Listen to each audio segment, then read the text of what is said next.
किसकी intelligence agency आपको लगता है सबसे ज़्यादा खतरनाक है? अगर मैं ऑर्डर में लगाने को बोलूँ तो आप यूएस, रशिया, इंडिया या इज़राइल? आपने एक नाम नहीं लिया, चाइ अननोन गनमैन। अन देखिए, अपने रीजनल कॉन्टेक्स्ट में अगर देखेंगे तो अननोन गनमैन ही ठीक है। ज़्यादा ये हैं। तो अज्ञात आदमी? अज्ञात आदमी है, या अज्ञात आदमी को देखना पड़ेगा कौन है, कहाँ है, कैसे है, प्लीज़ अज्ञात कौन आदमी मदद अगर कर रहा हमारे है। पॉडकास्ट देख रहे हो तो प्लीज़ बाकी के अज्ञात आदमी लोग से इसको ज़रूर शेयर करना बॉस। बिल्कुल, बिल्कुल। गुड जॉब अज्ञात आदमी। But overall on a serious note, हाँ, अगर आप रौनक मुझे पूछ रहे हैं, मुझे लगता है one of the strongest intelligence in the world is of CIA, but Mossad is no less. I think the kind of activities that Mossad has indulged in the last 30 to 50 years is incredible. So I think even more than CIA, I would give credit to Mossad and Mossad's creativity, Mossad's vision, Mossad trying to preempt situations and then applying their mind and doing things. और ये इसके बहुत example है, सैंकड़ों, from Holocaust to what happened recently. और उन्होंने जब ये 7 अक्टूबर का अटैक हुआ, मोसाद ने एक प्लेज लिया कि ये हमारा फेलियर है, लेकिन अब जो इनके आका थे उनको हम कहीं नहीं छोड़ेंगे, वो यहाँ से 2000 किलोमीटर दूर क्यों ना हो, वहीं जाके उनको मारेंगे। और वही हुआ। आप देखिए, हमास और हिजबुल्ला के एटलीस्ट 90% जो लोग 7 अक्टूबर के अटैक में इन्वॉल्व थे, उन सबको मार दिया है। जो टॉप ब्रास है हमास हिजबुल्ला का, मोसाद ने उसको पूरी तरीके से ख़त्म कर दिया है। मोसाद कभी पब्लिकली आएगा नहीं, इजराइल कभी पब्लिकली नहीं बोलेगा कि ये हमने किया है, बट हुआ है और ये पॉलिसी रही है। इसके बाद ऑब्वियसली CIA है, अपना रशिया की जो इंटेलिजेंस है वो है, और बाकी MI5 और MI6 और ये लोग हैं। लेकिन I think overall I will give credit to Mossad. We should obviously not underestimate Chinese also. हमारे यहाँ नोएडा में ही चाइनीज़ इंटेलिजेंस के बहुत लोग पकड़े गए हैं पिछले कुछ सालों में, और चाइनीज़ इंटेलिजेंस के एजेंट्स भी बहुत ही स्मार्टली काम करते हैं। सालों तक आपको पता नहीं होता और वो चुपचाप यहाँ रह रहे होते हैं, चाहे वो आधार कार्ड फेक बनाना या फिर नेपाली आइडेंटिटी के अंडर यहाँ पर रहना।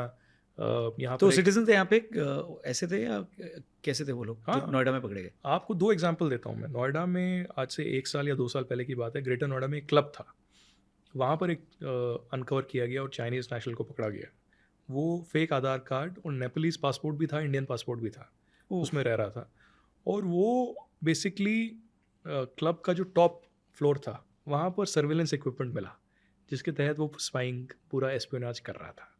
तो हम पता किया कि वो कैसे रह रहा है, तो वो सिस्टम में जो एक एजेंसी है, मैं नाम नहीं लूँगा, जिसके तहत उसको वीज़ा का एक्सटेंशन मिलता था, तो उनको 50-50 हज़ार रुपये, 1 लाख रुपये देकर यहाँ पर कंटिन्यूसली यहाँ पर रह रहा था। दूसरा एग्जाम्पल, 2016 से एक अमेरिकन नेशनल है, ओरिजिनली चाइनीज़, वो बार बार कश्मीर जा रहा है। अब कश्मीर में क्या होता है, आप कश्मीर में उतरते हैं तो वहाँ एक रजिस्ट्रेशन डेस्क है। अगर आप फॉरेनर हैं, आप वहाँ रजिस्टर करते हैं तो आपका ट्रैक रखा जाता है कि सिक्योरिटी सब कुछ ठीक रहे। उसने रजिस्टर नहीं किया। 2016 से बार बार बारामूला जा रहा है, बाकी जगहों पे जा रहा है, फ़ोटोग्राफ ले रहा है, वीडियो ले रहा है, लोगों को पैसा दे रहा है, सब कुछ। कई सालों तक कुछ आइडिया नहीं था। अभी लास्ट ईयर की घटना है, इंटेलिजेंस को इनपुट मिला कि ये हो रहा है। जैसे ही इनपुट मिला तो एक्टिवेट किया गया, कहाँ है बंदा, तो पता गया कि वो कश्मीर से हट गया है, कश्मीर से निकल गया है, कश्मीर से फ़्लाइट में बैठ गया कोलकाता के लिए। कोलकाता पुलिस को अलर्ट किया गया इमीडिएटली कि इसको अरेस्ट किया गया। तो कोलकाता पुलिस टारमैक पे गई उसको पकड़ने के लिए। जैसे ही वो टारमैक पे पहुंची, वो फ्लाइट उड़ चुकी थी और वो बंदा वापस चला गया और पकड़ में नहीं आया। तो ऐसे वाक़ये भी होते हैं कि कैसे एस्पियोनाज चल रहा है और आपको पता नहीं। एक आखिरी उदाहरण मैं आपको दूंगा, सिंस आपने चाइनीज़ का बोला, कि गलवान की घटना घटी थी।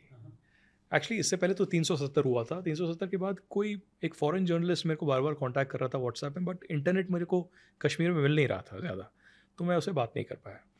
अब जब गलवान की घटना 2020 में हुई, उसके 2 या 3 दिन के बाद मुझे मैसेज आया कि I am so and so from Daily Telegraph in UK, Indian, I want to talk to you. तो मैंने व्हाट्सएप पे बात की, व्हाट्सएप कॉल पे।